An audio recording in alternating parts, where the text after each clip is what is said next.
here at Wounded Knee on the Pine Ridge Sioux Indian Reservation, also known as Prisoner of War Camp 44. And here's the mass grave of the people who were massacred here at Wounded Knee in 1890. The massacre, of course, is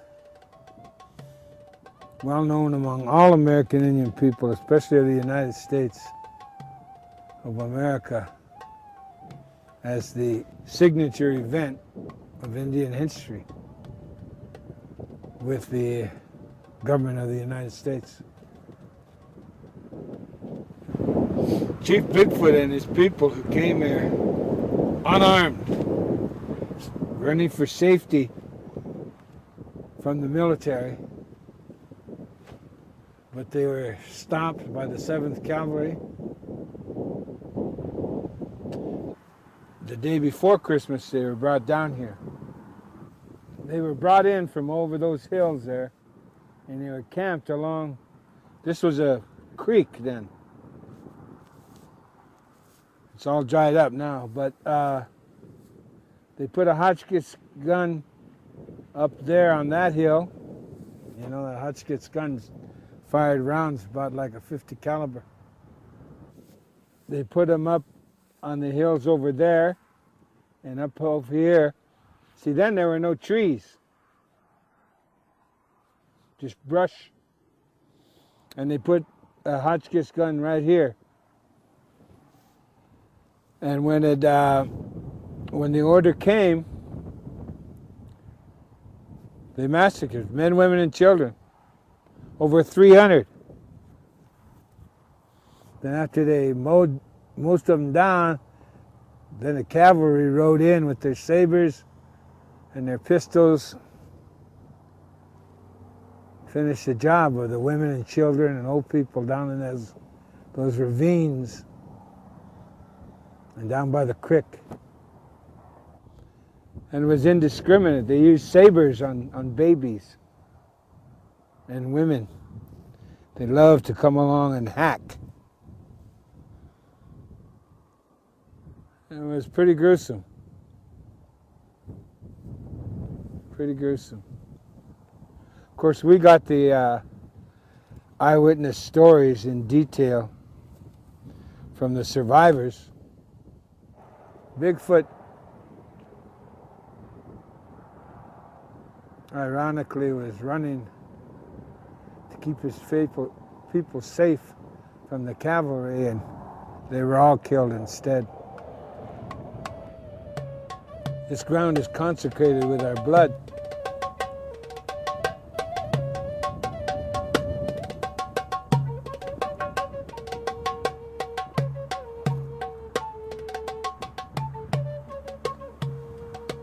Back in the 1800s, our first contact with whites were French fur trappers and traders. And then a few Scotsmen came in and others, and established trading posts in different areas of our country. That was okay. We got along with everybody. There's room. This is a vast land. There's room for everyone, we thought.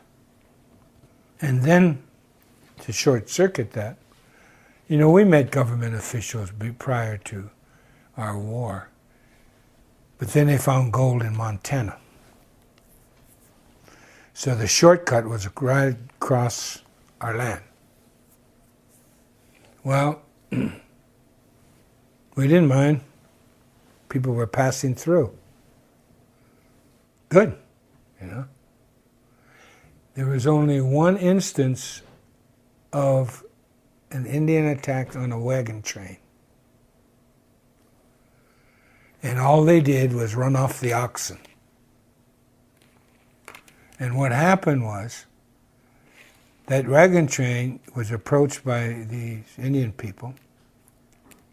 I think they're Pawnees. And they asked for two oxen. And they were chased off with guns and insulted. And so the Pawnees said, all right, you wouldn't pay the toll, we're going to take all your oxen. And they did. That's the only instance, recorded instance, of any confrontation between Indians and wagon trains. But the mythology says otherwise. But then the Army, at the insistence of itself, started building forts along what was called the Bozeman Trail. That was the trail to the gold fields.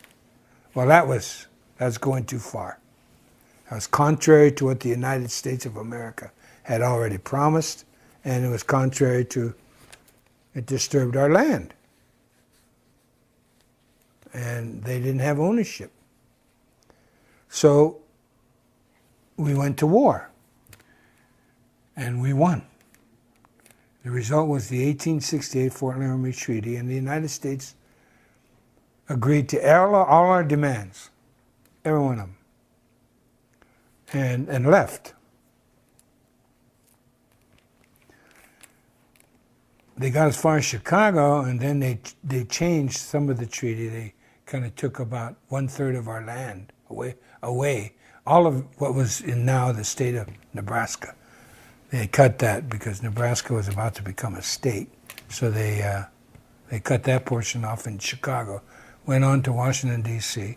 The treaty was ratified by the Senate and proclaimed by the president, the then president. So these unruly Sioux people, these Sioux Indians, we got to do something about them. So they embarked on the war of attrition on our food source. And here's a staggering statistic that is fact, anthropological and historical fact. At the coming of the white man to the Great Plains, there were estimated approximately 60 million buffalo, a southern herd and a northern herd, that grazed the Serengeti of the North America, which is the Plains states into Canada. That whole area was a vast migration of natural animals. 60 million buffalo. 60 years later, this was at the beginning of the 1800s. 60 years later, there were 200 and some odd left. That's 1 million a year killed. That kind of devastation is unknown anywhere else in the world. And that's one of the legacies of the United States of America. And that's what got the Plains Indians to acquiesce. Not just the buffalo, but all that migration that represented a food source, a shelter factory for hides and clothing, and medicine. I mean, real medicine. All of that slaughtered. Because along with the 60 million buffalo and millions of antelope, millions of deer, millions of all types of birds in our gardens, unbeknownst to almost everybody except the experts, the anthros and the archies and the hissies, you know, the Plains Indians planted food. We had farms. We had gardens. It was that simple. It was real easy to grow things. So then we had to come into the reservations. We were starved into it.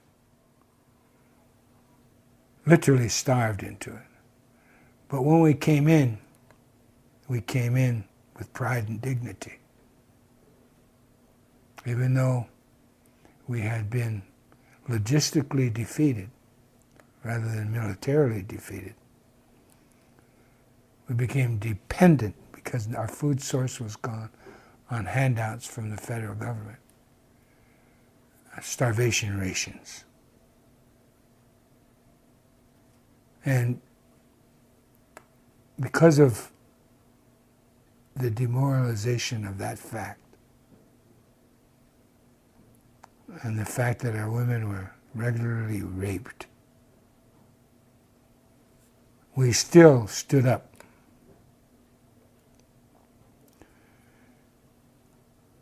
But then the last of the leaders started to come in because they really had no place to go or nothing to eat.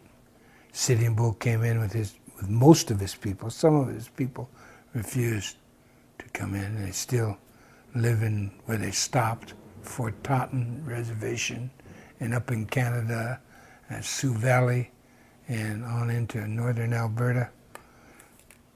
Well, we came in, and so they herded us up, and the 7th Cavalry, which had been defeated in 1876 at Custer's sensitivity training session, the United States and its military forces hold immense grudges. You saw what happened at Fallujah.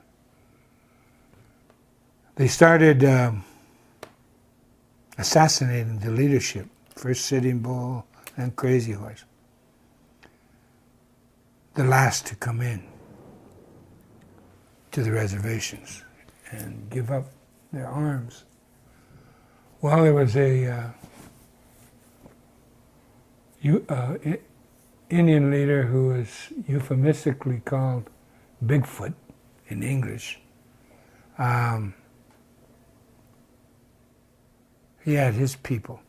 Well, the leaders were being, to his mind, systematically assassinated. He headed south with his band of people to come to Pine Ridge and come under the protection of Red Cloud, another leader who defeated the United States Army in 1868.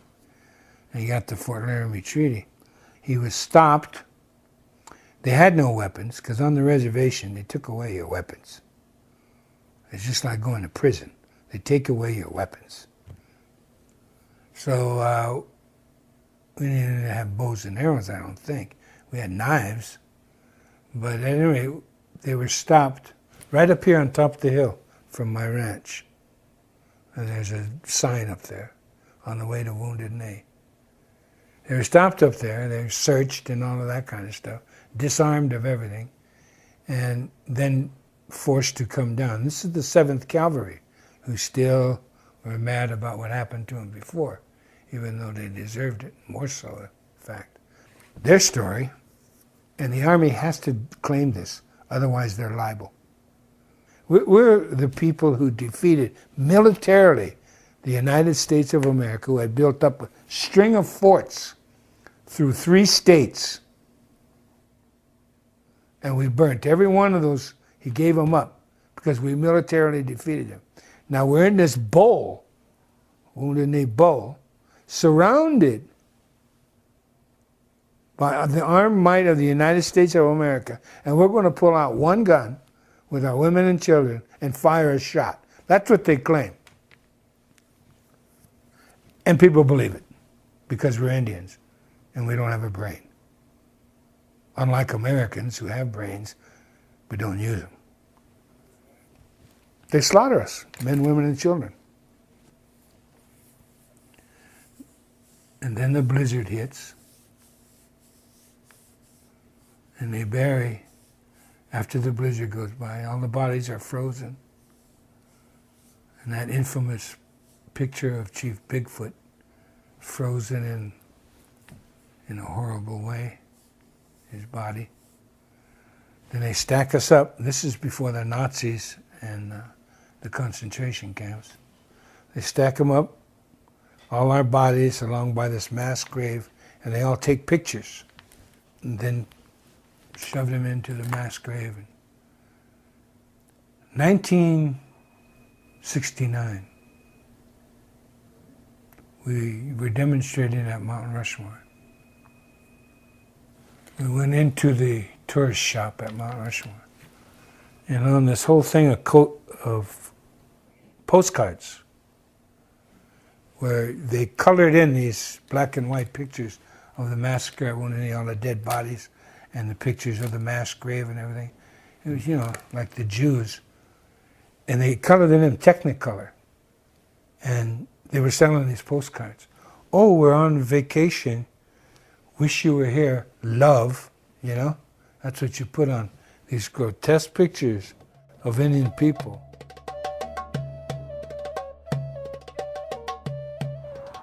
Well, unbeknownst to the rest of the world, the death squads were originated and birthed right here on the Pine Ridge Sioux Indian Reservations.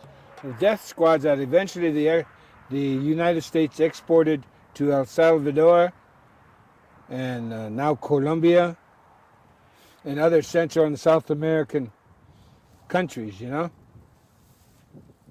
Those death squads that they used. Well, the first one was here. And what they did was arm and supply and train a goon squad. A goon squad of Oglalas who were under the personal guidance and protection of the president of the Oglala Sioux tribe, the reservation. He was the lackey the U.S. government used. So we learned the hard way, just like our ancestors, you know? You can't believe a white man. They lie, especially if they work for the government. Over 260 court cases, and we won every one of them. Once we were inside Wounded Knee, we reformed the independent Oglala Nation. We reinstituted our philosophy of life. And it ruled by unanimous consent, and we kept everything here. We had to, we were surrounded. But it's just an example of local control.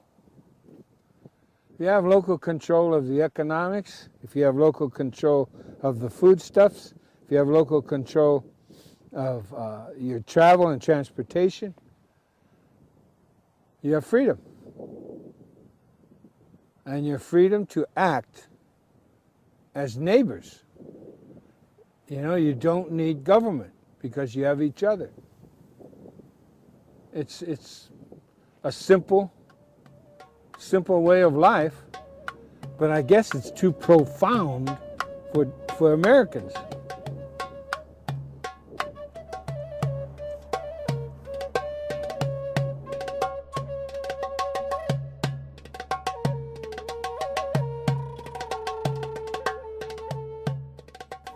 So I'm reminded of where I stand constantly, even in Hollywood. You know, when you're a writer and you're going to write something, all responsible writers research it. You write a script, you're going to write about gangsters, you do some research on gangsters. You don't just make it up. And you do research on labor movements, whatever the topic, on love. Except when it comes to Indian. Script writers do no research. I know. I've confronted them. I've acted in some of their TV and movies.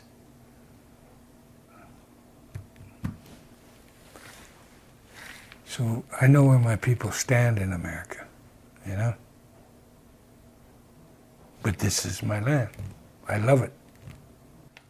So I love this land, and I'm sad to say it's my duty as a Lakotah to welcome human beings. So that's why I fight for this country. That's why I fight for the Constitution. That's because I see too many wounded knees. The Branch Davidians, it's a white man's wounded knee, you know? When Clinton, a Democrat, attacked his own people and slaughtered them. Wow. Never stops, does it? And then they're demonized. And you know what they went to prison for? Those that survived that Holocaust? Illegal possession of firearms. Well, because of what the United States did with Indian people, America then became the role model subsequently for Hitler's treatment of gypsies and Jews and Poles and gays and homosexuals. And then South Africa adopted the reservation system and apartheid because of the example of the United States. This is all written history because Hitler wrote about it when he was still in Austria. So that United States of America knows how to treat the lesser human being. I forget how he put it, but the human beings that do not deserve equitable treatment. So, unfortunately for the other peoples that suffer, America was the role model for concentration camps. This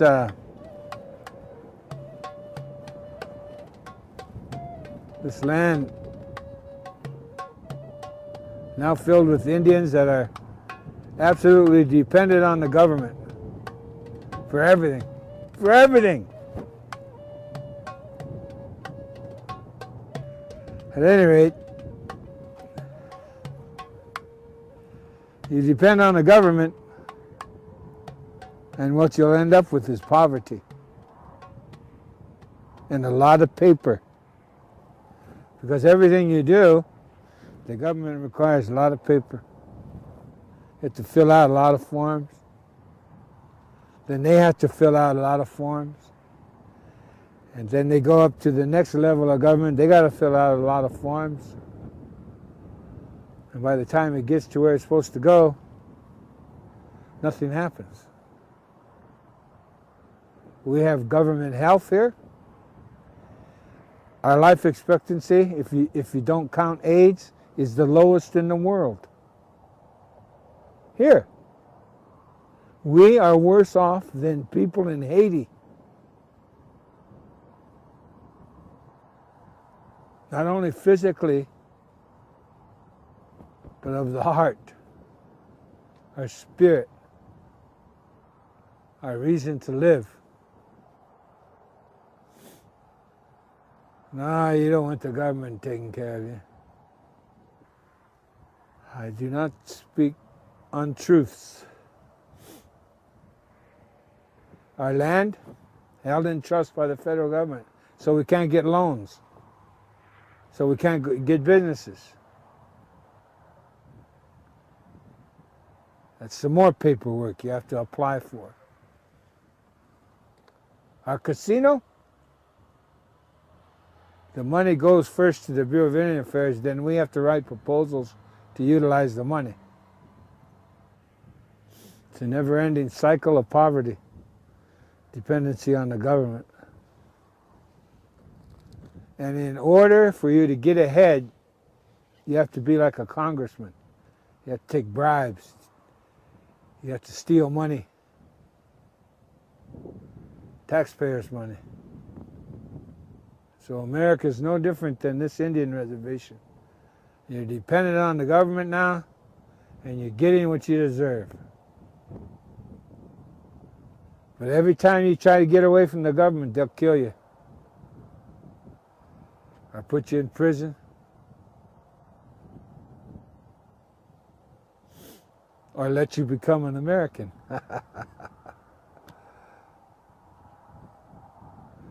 If you catch my drift. Because you're the new Indian. You're the new American Indian. Congratulations. Welcome to the club. This land is beautiful.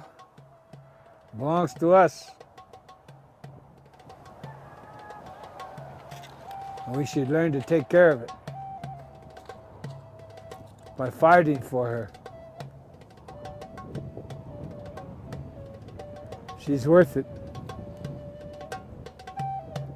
And so are we.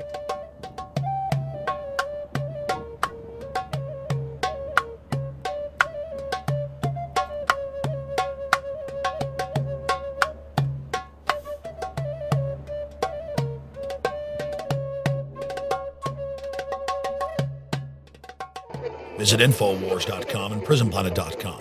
When you're on the site, you can also tune in 24 hours a day to my daily radio broadcast. There's also a free iPhone app to listen to the syndicated radio show when and where you want.